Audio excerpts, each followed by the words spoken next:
Welcome to Mennonite Farmhouse. I'm Leanne, and if you're new to my channel, I do cooking and baking from scratch, canning and dehydrating videos. If that sort of thing interests you, feel free to subscribe to the channel. And if you find value in this video, please hit the thumbs up. It really helps my channel to grow, and I sure do appreciate it. Today, we are participating in 2022's Thanksgiving Pies collaboration being hosted by Carrie at My Table of Three. I'm excited to be part of this collaboration because it's Carrie's first collaboration she's hosting. I'm glad to have her as a friend. I've gotten to know her over the last year, and on her channel, she does canning, low sugar, keto friendly videos, bread, and yeah, it's kind of like my channel except lower calories sometimes. And when do we not need those? Less calories, right? So if that interests you, go check out her channel. I'm going to leave you the link to her channel and all the rest of the channels participating in this collaboration. You want to make sure you're commenting on all the videos because at the end of the month, she's going to have a drawing on November 28th, 7 Central on her channel. She's going to be hosting a live stream giveaway where they'll be giving away $25 gift cards for jar lids and other baking attire. So you want to make sure you're commenting on this video and all the other videos in this collaboration. I think there's a video every day until the 22nd. So that's 4 weeks of filling you up with easy as pie recipes. Now today I've chosen to do pumpkin pie for Thanksgiving. Well, you're gonna say, oh no, not another pumpkin pie. This pumpkin pie is different. I personally think pumpkin pie is just bland on its own unless you just put more cinnamon than you should into it. Then it might be good. But candied ginger and black walnuts are two strong flavors, and it helps lift this pie to a different level. And with the heavy cream in it and the eggs and the spices, you're gonna say it's Thanksgiving. So let's get started, shall we? All right. We are using the Farm Journal's Complete Pie Book, which I got for $1.25, I think. Actually, I think I got it for less. But anyway, this is a vintage cookbook, and I just love it. So we're going to use the pie crust recipe on page 21, and we're going to do pastry for 2 10-inch pie crusts. Even though I have a 9.5 and a 9-inch, can never have enough pie crust. So all we need is some flour, and I'm using pastry flour that I get at a bulk food store. Crisco, salt, and ice cold water. We're going to need 6 tablespoons of that.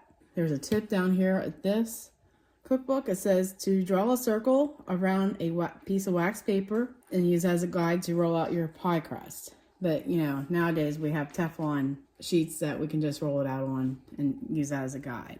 All right, let's get to making some pie crust. I need 3 cups of flour, and I'm using the pastry flour. And pastry flour has 9 grams of protein per cup. And what does that mean versus bread flour or all-purpose? It just means there's less chance of having gluten in it. Because bread flour has, I believe, 14, and all-purpose has maybe 12. So that's why flour is just not flour to me. You can easily use all-purpose, probably just not going to be as flaky as it can be with pie flour. Pie flour is way cheaper than all-purpose at the store anyhow. I paid less than 50 cents a pound for this flour. All right. We need 1.5 teaspoons of salt. For the large, we need 2 tablespoons plus a cup. So 1 tablespoon and 2 tablespoons. All right, then 1 cup of shortening.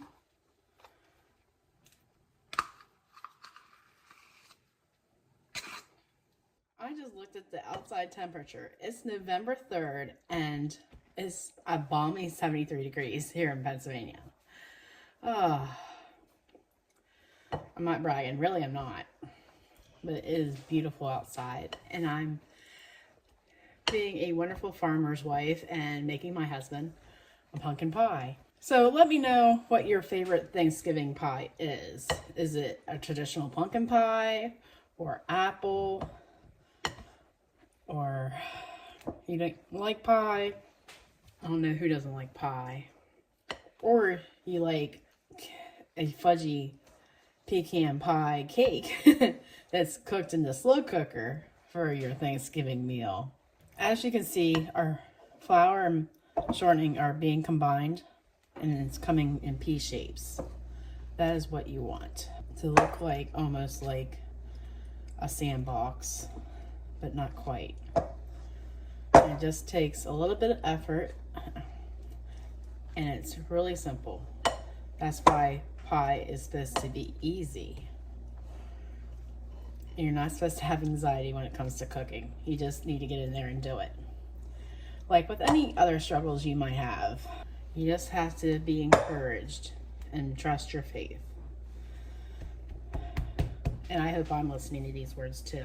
You just need to take it day by day some days, or minute by minute lately. But you know, we will get through this. It'll be a memory soon enough. About 4 tablespoons, even though it calls for 6. Because you don't know what the humidity level is. That might do something to your pie. And we're just going to bring it together.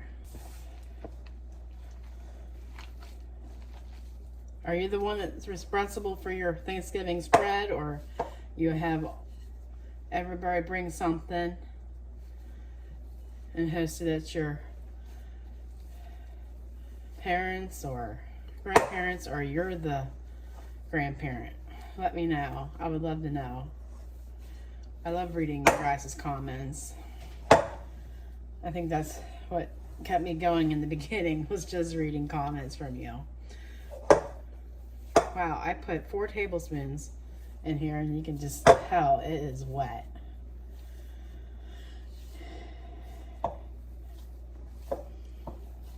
I'm glad I didn't put any more in.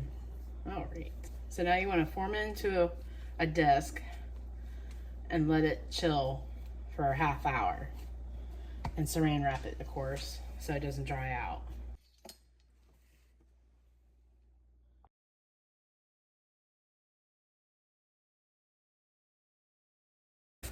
Lots and lots of flour down when you're rolling out.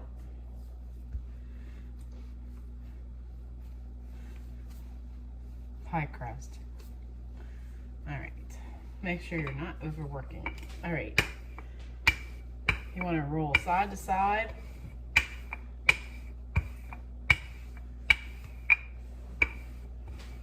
And just shape it like it's clay. Don't work it too hard.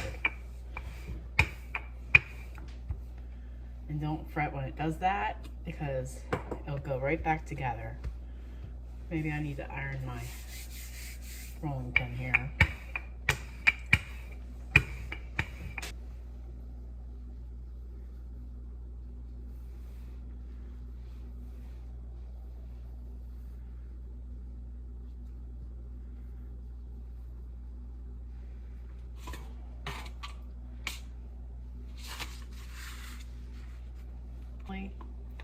All right, even if it falls apart like it's doing right now, you can mend it and no one will notice the difference.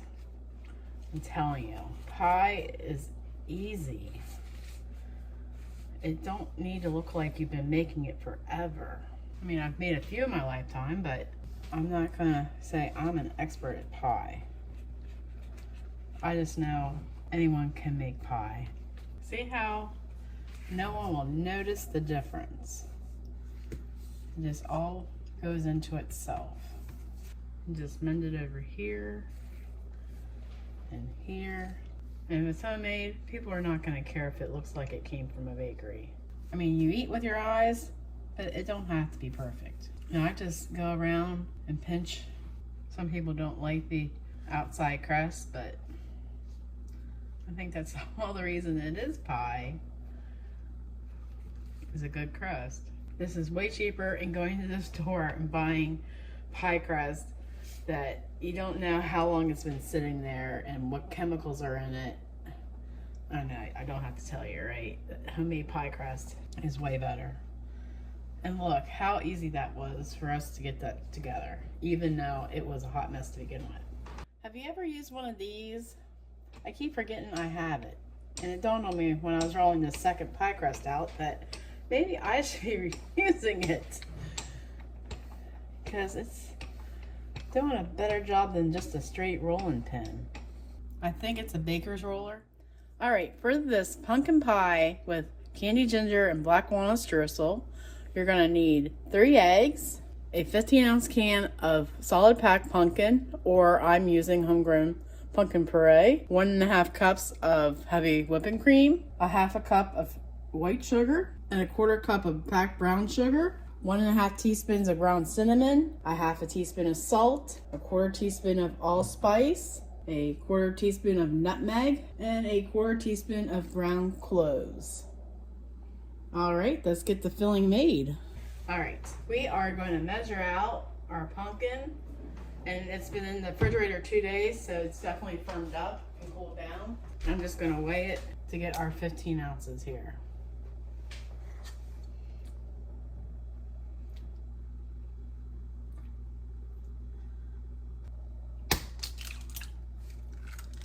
Then we're going to beat our eggs. One hand at a time.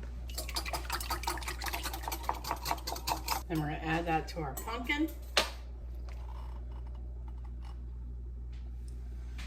And if you don't have whipping cream, I'm sure 1/2 and 1/2 will work just as good. And if you don't even have that, I'm sure milk will work for you. 1/2 cup of sugar, a 1/4 cup of packed brown sugar, and we need 1.5 teaspoons of cinnamon, 1/2 teaspoon of salt, 1/4 teaspoon of nutmeg, 1/4 teaspoon of ground cloves, and a 1/4 teaspoon of allspice. All right, we're gonna whisk this all together. And this smells amazing already since I ground 1/2 the spices fresh for this pie. You'll always have better flavor if you grind your own spices. I get mine from the bulk food store and I save so much money that way as well. But it just adds so much more flavor to your dishes.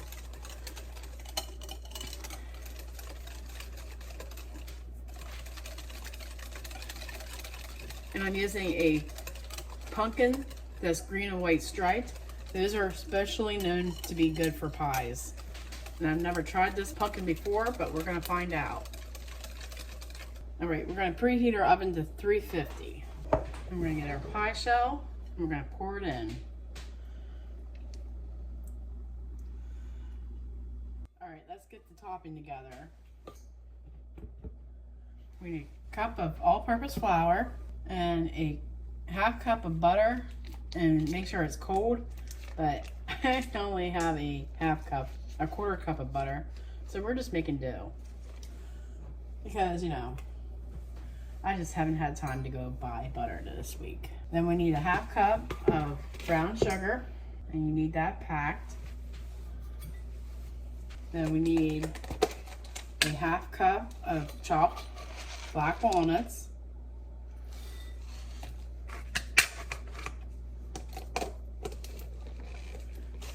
Alright, the candied ginger slices I get at a bulk food store. They're great for putting in your tea to help settle your stomach. And you can make these with ginger from the store in your dehydrator. I tried that once. Actually, my mother-in-law tried it for me because I wanted it done on Christmas Eve, but that was a flop when Christmas. What a memory, right? So we're gonna chop this up with a sharp knife. All right, and we need 1/3 cup of this chopped ginger.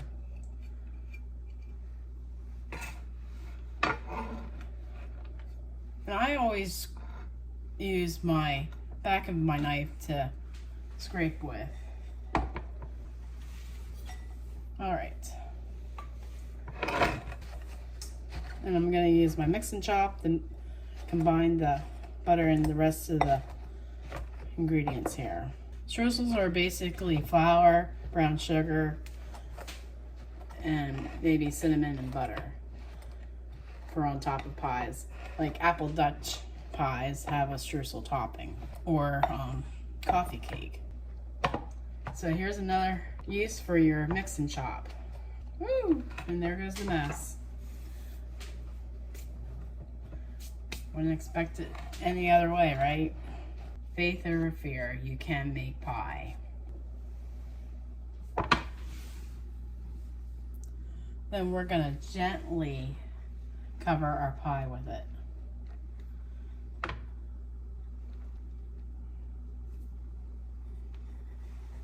And make sure you get it even too.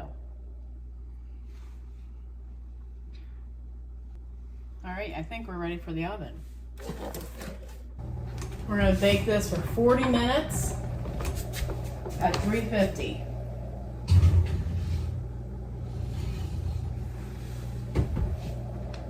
Now that is a pie.